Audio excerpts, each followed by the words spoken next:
In today's video, I'm going to teach you how to set up a Pomodoro timer in Notion. If you've been wanting a simple way to stay focused without leaving your workspace, embedding a timer directly into Notion is a clean distraction-free solution. I'll walk you through how to pick a reliable web timer.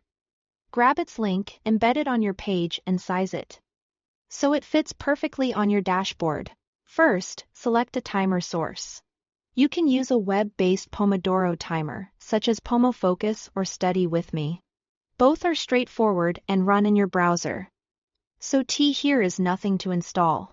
The key is to choose a timer that loads on a single web page and keeps running even if you switch tabs in Notion. Open the timer in your browser and make sure you can see the main interface with the start and stop controls. This will be the page we embed. Next, copy the URL. Go to your browser's address bar at the top and highlight the full link to the timer page you are viewing. Copy it so you can paste it into Notion.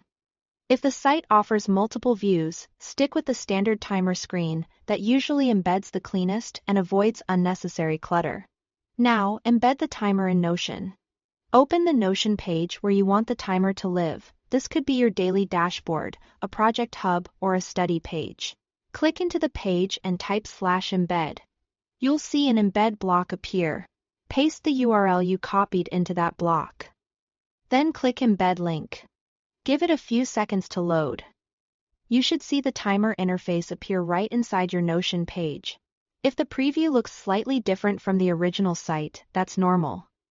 Notion optimizes the view so it plays nicely inside the page. Finally, resize the timer so it fits your layout.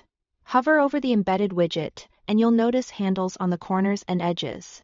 Click and drag to adjust the height and width until it feels comfortable for your workspace. Make it large enough to read at a glance, but not so big that it crowds out your other blocks.